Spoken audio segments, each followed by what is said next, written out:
P.A.RODY here. It's the next morning here in Budapest, or Budapest as they like to pronounce here in Hungary. This is the largest city and the capital in Hungary. The country has about 10 million people and the city has about 2 million people.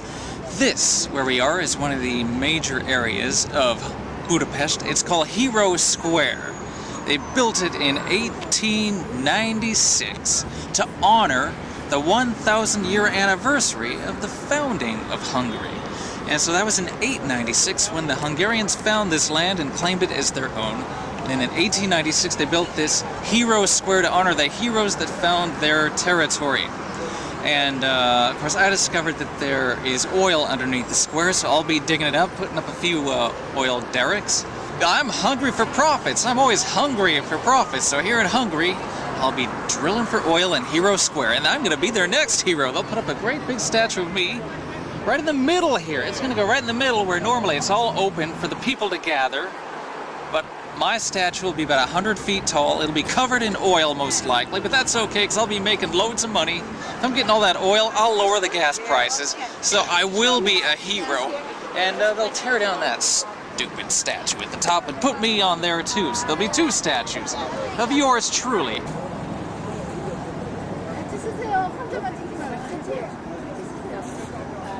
Now, something else about Budapest, I'm going to tell you how this fabulous city, made from two beautiful cities and turned into one glamorous place, came about as far as the name is concerned. You see, the people here have always hated Buddha. They hate Buddha. They think he's a lazy, fat waste of a god. He's just worthless. Who needs Buddha? So they decided to name their city Budapest so that you will know that Buddha is a pest every time you say the name. They almost named it Buddha Jerk, but they decided to go with Budapest for some reason. That won over. And what kind of god is Buddha anyway, laying there and his stomach sticking out? Buddha clearly is a pest, no doubt about it. So this is P.A.RODY here in the Castle District, right by the Church of Matthias here. Did you see that gorgeous tower behind me? Just look at that. That's spectacular back there.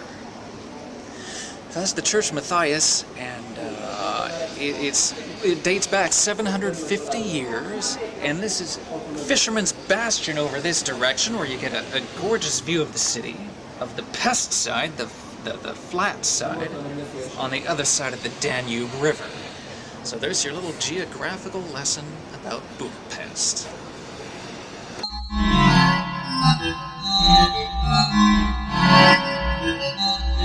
And now I'm on Fisherman's Bastion, this fantastic view overlooking Buda here on this side and Pest on the other side of the river. And that's the Parliament building behind me. That's the third largest Parliament building in the world. The largest is in Buenos Aires, and the second largest is in London, and that's the third largest here in Budapest. Now, something about Hungary, something rather ironic about it. The people never actually go hungry in Hungary because Hungarian goulash, the national meal, is everywhere. It's in the rivers and the streams, and you can dig for it in the ground, and Hungarian goulash just pops right up. It's like an oil well, but it's a Hungarian goulash well. So if we dug into that concrete, it would just spurt right in my face. Wouldn't that be comical? It's very tasty. So no one ever goes hungry here in Hungary. It's just one of the ironic things about this wonderful, beautiful, former Eastern Bloc country. Now, I also want to share with you one other thing as you look out at that beautiful view. There's a very fascinating country that borders to the north of Hungary called Thirsty. Now, up there, they're very emaciated. They're really incredibly emaciated up in Thirsty. It's parched, it's dry, they have droughts. They've been suffering for hundreds of years, generations of constant thirst up there in Thirsty. And there's a country to the south of Hungary called Starvation. Starving is what it's called for short. The people who know about it call it starving. So you got Thirsty, Hungry, and Starving all in a row. It's a fabulous tour. Well, here I am in one of the prettiest sections of Fisherman's Bastion, right over there. You see the beautiful tower?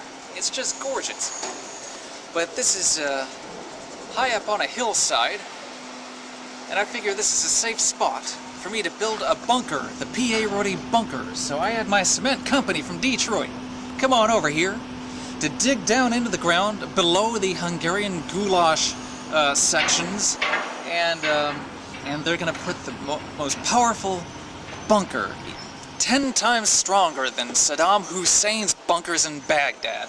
Because if there's another rebellion, they'll be coming after me, I know it. There have been revolutions all over the place, so just to be safe, I'm building a bunker for while I'm doing my business dealings here in Budapest. I'm making a bit of a mess of things, as you can see and you can hear. But that's the P.A.RODY style. I don't let anything get in my way of my safety. There's one more look at Fisherman's Bastion before we move on to some other beautiful vantage points. Are you hungry for more hungry?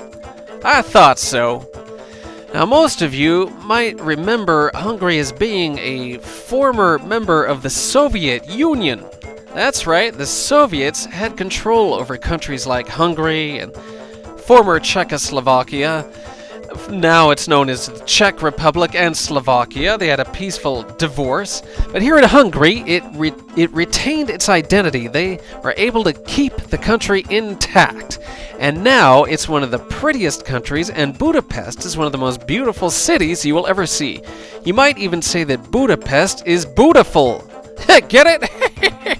Beautiful! Oh, now here's a close-up of the Parliament building. This is the one that I told you was the third largest Parliament building on Earth. P.A.RODY here, multi-billionaire and philanthropist. Here we are in front of the Budapest Opera House.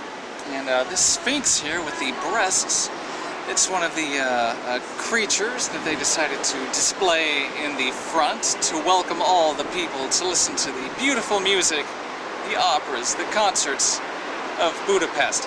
But the moral majority found out about this Sphinx here with the naked breasts, and they're coming on over to protest. Not only will they be protesting, they're going to be bringing a big bra. They're bringing a big bra to cover it up until they get this resolved in the courts. So if you're good at unclasping bras, like I'm sure many of you teenage boys are, you can just take it right off and get a sneak peek before the moral majority jumps on you and attacks you and then puts the bra back on. So that's my advice to you. Anyway, I hope you enjoy this look at its naked breasts, because this might be your last chance thanks to the moral majority.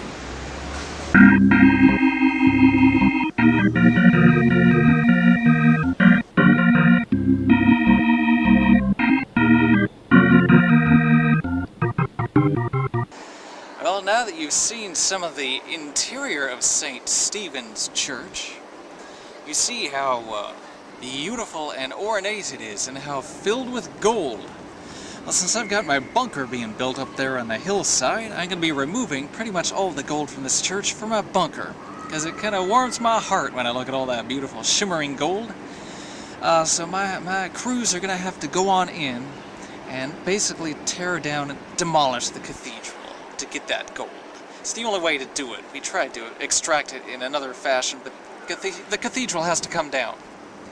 But I have assured the public that I'm going to replace their cathedral with a nice tent, a really very ornate tent. So I'll give them a real good quality tent, and in the meantime I'm going to have a really great looking bunker.